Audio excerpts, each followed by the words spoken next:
Malam ini, biarkan suara ini menuntunmu ke sisi tergelap Indonesia. Dunia yang tidak kamu lihat tapi benar-benar ada.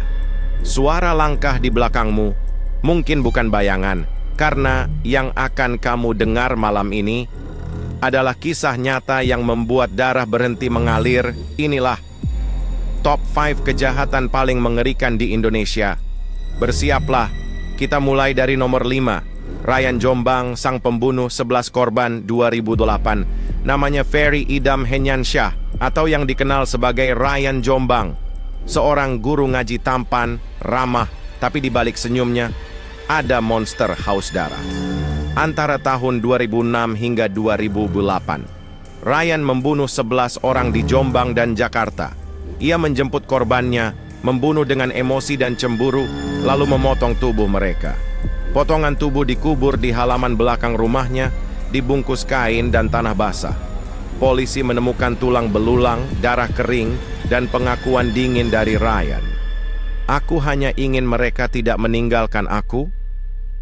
Media menyebutnya pembunuh berantai paling brutal dalam sejarah modern Indonesia. Ryan dijatuhi hukuman mati tahun 2009. Namun hingga kini, banyak yang percaya ia masih menyimpan rahasia korban lain. Berani lanjut? Tekan like sebelum masuk ke kasus berikutnya, kalau kamu masih kuat. 4. Pembunuhan Eno Fariha, pabrik maut Tangerang, tahun 2016. Seorang gadis pabrik berusia 19 tahun, Eno Fariha, ditemukan tak bernyawa di kamar mes pabrik. Tubuhnya kaku. Di sampingnya alat kerja yang berubah jadi senjata neraka. 3 pelaku, remaja tanggung, mengaku hanya ingin memberi pelajaran. Tapi cara mereka menghabisi nyawa Eno begitu brutal hingga polisi sendiri terdiam. Kasus ini mengguncang publik. Media nasional menyorot kebrutalan anak muda yang kehilangan empati. Kepolisian bergerak cepat dan ketiga pelaku dijatuhi hukuman berat. Kematian Eno menjadi simbol kekerasan yang muncul dari kebencian dan frustrasi sosial. Satu hal yang pasti, malam itu kemanusiaan ikut mati. Kalau kamu pikir ini yang paling gila, kamu salah besar. Klik subscribe karena yang berikutnya jauh lebih gelap. Flag ketiga, dukun pembunuh tuyul, ritual berdarah Banyuwangi, Bas 1980-an. Tahun 1980-an, di Banyuwangi, nama Nasib Kasan begitu disegani. Dukun yang katanya bisa menggandakan uang, tapi semua kekayaannya dibayar dengan darah manusia. Korban datang, meminta pesugihan, dan tak pernah pulang. Polisi akhirnya menemukan belasan tengkorak manusia di bawah tanah gubuknya. Nasib Kasan mengaku, itu tumbal, agar tuyulku kuat. Desa gempar. Warga yang dulu memujanya kini ketakutan. Ritual darah, dupa, dan mantra jadi bukti kegilaan yang diselimuti kepercayaan mistik. Ia dihukum mati, tapi hingga kini orang Banyuwangi masih berbisik. Pada malam tertentu, suara cangkulnya masih terdengar di hutan. Tulis di komentar, kamu masih percaya dukun atau justru takut mereka masih ada? Chapter 2, kasus kopi sianida, 2016, Jakarta. Sore di Cafe Olivier Grand Indonesia, 6 Januari 2016. Jessica Wongso dan sahabatnya Mirna Salihin duduk menikmati kopi. Beberapa menit kemudian, Mirna tersungkur, mati di tempat. Kopi Vietnam yang ia minum mengandung racun sianida.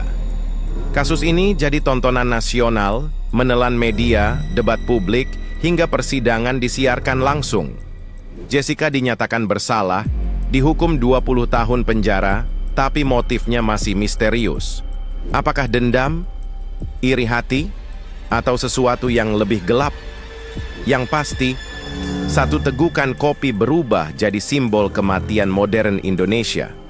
Kalau kamu masih berani minum kopi setelah ini, like dan komen, aku masih hidup. Bentuk 1, Sumanto, Pemakan Manusia, 2003, Purbalingga. Tahun 2003, dunia geger. Sumanto, seorang petani dari Purbalingga, ditangkap setelah mencuri mayat dari makam. Ia tak sekadar mencuri, ia memakan daging manusia untuk menambah kekuatan spiritual. Dalam pengakuannya, ia berkata tenang, "Saya ingin ilmu kebal, jadi makan orang mati."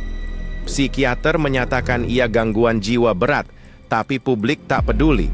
Nama Sumanto menjadi simbol ketakutan nasional. Rumahnya dibakar, orang kampung mengusirnya. Namun setelah keluar dari RS Jiwa, ia berkata, "Saya sudah tobat." Meski begitu, setiap kali malam sunyi, bayangan tubuh tanpa kepala di sawah Purbalingga masih jadi cerita anak-anak hingga kini. Kalau kamu masih di sini, klik subscribe sekarang. Karena yang kamu dengar barusan, semua benar terjadi. 5 kisah nyata. 5 bukti bahwa kegelapan bukan hanya di film.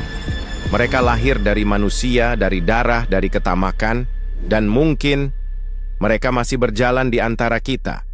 Sebelum kamu tidur malam ini, pastikan pintu terkunci, lampu padam, dan hatimu kuat. Karena di Indonesia, kejahatan tidak pernah benar-benar mati. Subscribe sekarang sebelum suara ini menjadi yang terakhir kamu dengar.